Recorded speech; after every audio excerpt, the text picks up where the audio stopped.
কনস্ট্রাকশনের সাথে piling work খুবই গুরুত্বপূর্ণ। পাইলিং ওয়ার্কটি খুবই পরিচিত। সাধারণত ডিপ ফাউন্ডেশনের ক্ষেত্রে পাইলিং করার প্রয়োজন হয়।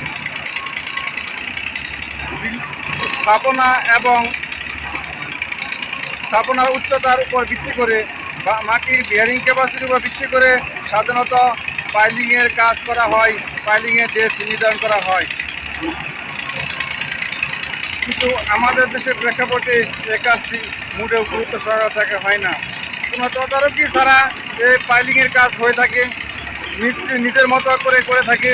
আসলে ডিজাইনে যে পরিমাণ পাইলিংয়ের স্ট্রেংথ ধরা হয়, লুটের যে টেস্ট করা হয়, সেই পরিমাণ অনেক জায়গায় পাওয়া যায় না।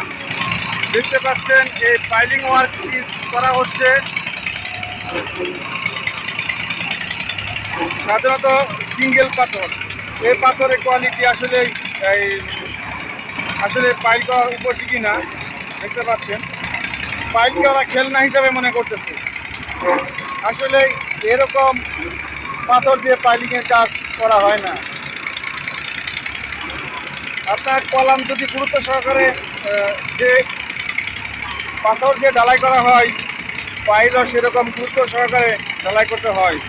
পাইলের গুরুত্বপূর্ণ বিষয়গুলো হচ্ছে পাইল বোরিং করা, বোরিং ওয়াশ করা, ঢালাই করা, তারপরে যে জালিগুলো বাঁধা হয়, রডগুলো বাঁধা হয়, ওয়েল্ডিং ওয়েল্ডিং এগুলো সব কখনোই আসলে সেভাবে করা হয় না। এটা আমাদের পাইলিংয়ের তদারকিকে আমাদের দেশে আসলে তেমন গুরুত্বই দেওয়া হয় না।